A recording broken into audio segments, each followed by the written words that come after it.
Hey, what's up everybody? Welcome back to another Genshin Impact set of reactions. Today we have another set from Harshit, who, despite all of my joking, has gotten away with it yet again. You can't keep getting away with this! But also I feel like after all this time, the joke has kind of run its course, so I think this is going to be the last time I'm referencing Harshit like this as like kind of the heel of the community, but also the one that everyone rallies behind for requests. But either way, good fun while it lasted. I just think it's kind of starting to get to the repetitive point, but I digress. Today we're going to be listening to Shaping the Struggle and Once Upon a Time in the Vale. All I know is that these are Natlin OSTs, and I think one of them is a battle theme, but otherwise I'm going in blind as always, and I guess without further ado, let's go!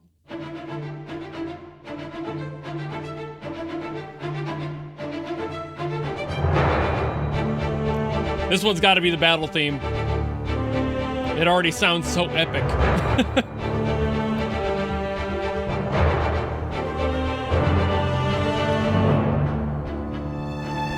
It's got that battle tension.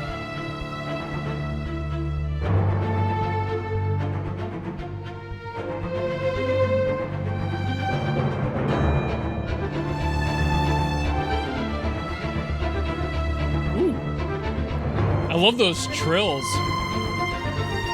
Are they trills on strings? I don't play. I don't know.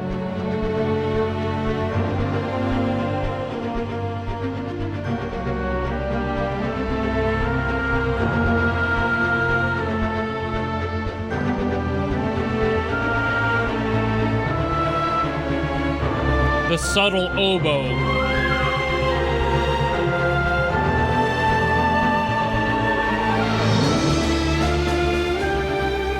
We got vocals, okay. What?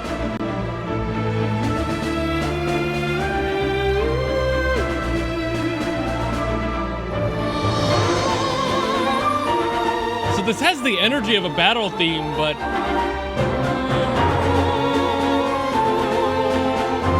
it doesn't quite feel like a battle theme. It feels more like a character theme, actually.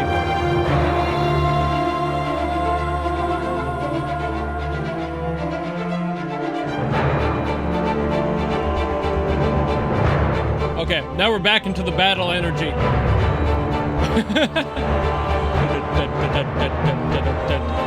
Very battle. Great rhythm for that.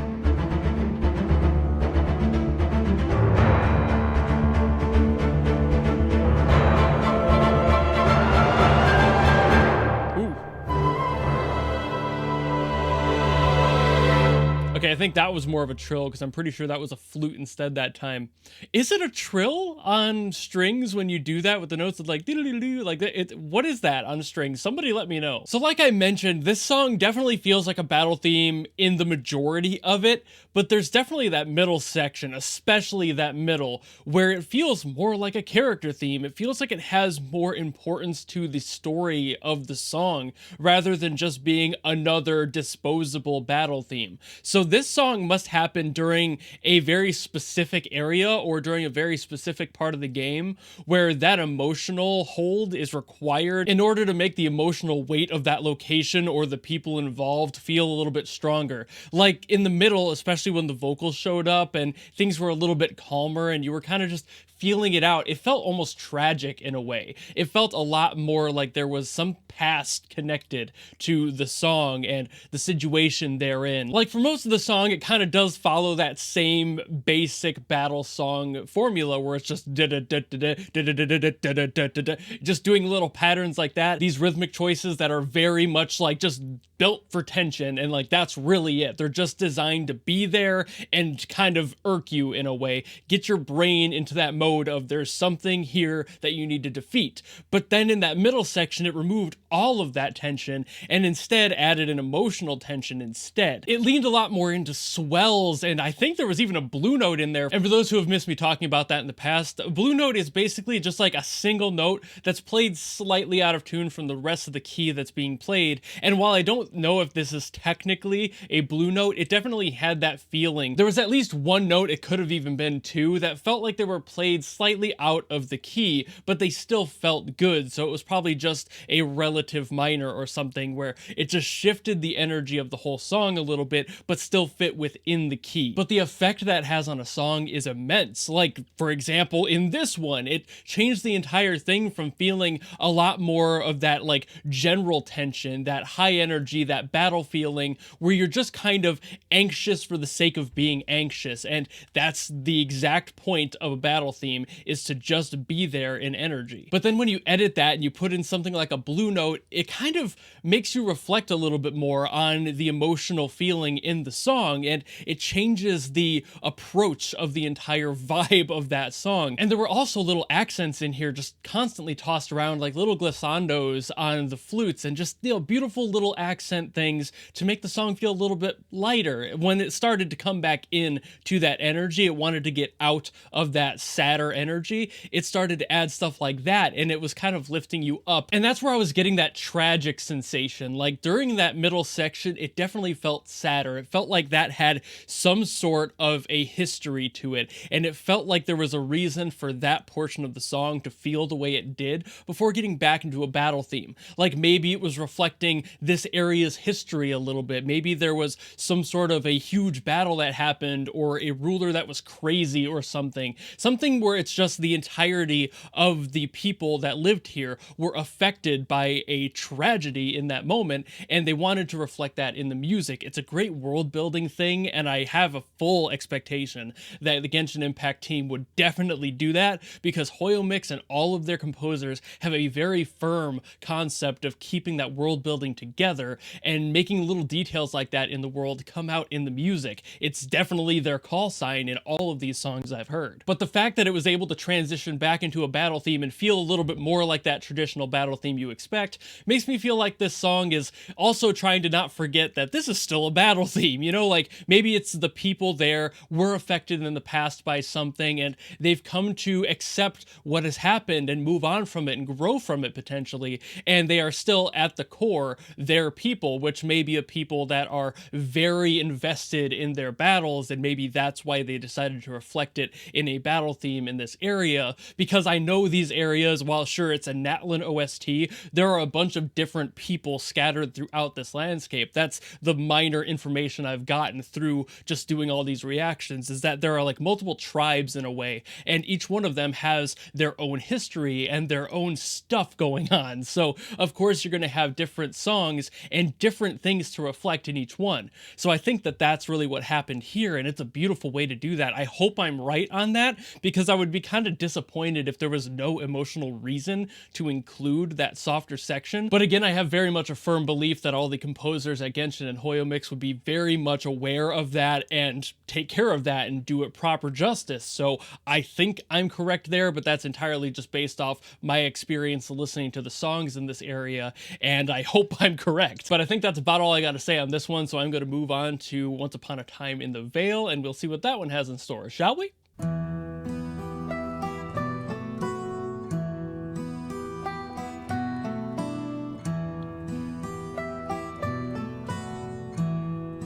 Oh, that's a weird time signature. What's that rhythm?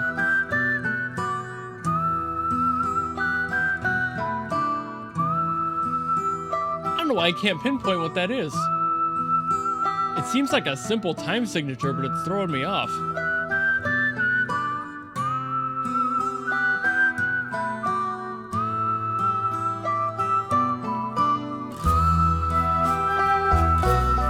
Man, I might have to count that one out later. I was trying to count it out there, but I don't want to get stuck in it.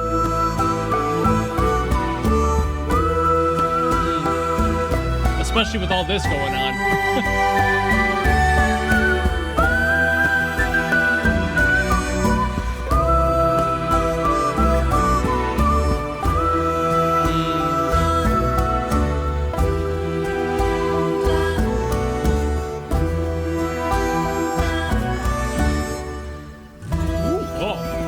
It's a short one. I totally forgot that it was this short. I knew it was like a little bit over a minute, but Man, I wish I had more time with that one. I'm going to listen to it again. I'm positive I've talked about the southwestern United States and the Native American culture in the music in this area before, but this one has a bunch of it too. Of course, you got the flutes in there, the whistling was just chef's kiss beauty, and the harmonica. I mean, what? Come on. Like, using every single thing to make this feel as Wild West as possible. This is the theme of a cowboy coming home. This is the theme of somebody who's been out for a while, and maybe they're a little bit disheveled, they're tired, it's been a long journey, there's not really much out in the deserts of Arizona and Texas, but you know what? I'm back, you know? Like, and that's kind of the feeling this song gets. Also, listening back to it, I'm pretty sure this is in 5/4 time, or at least some close variant to that, and that's weird because it's an odd time signature. It's uneven, and therefore people like me and many others in the world who are used to hearing Western influenced music that is largely based on 4/4 common time, even numbers, having an odd number in there like 5/4 definitely makes your brain go, wait a second, what's going on? There are swing rhythms like 3/4, that's kind of a waltz feel for those who know what that feels like, and that's a much more common sort of thing because it still ends in a 4. But 5/4 basically makes the count lopsided because you have 5 counts in the measure, but then on quarter notes is where the beat would land. So you just get this weird feeling that it just doesn't land quite right if you're not used to it culturally. So again, people like me, we're not really used to hearing that too often, but multiple cultures around the world, especially for their dance and celebration music, would do stuff like this for dance because it is a rhythm that you can actually dance to pretty easily, because dancing doesn't necessarily have to be symmetrical. It can be easier to dance symmetrically because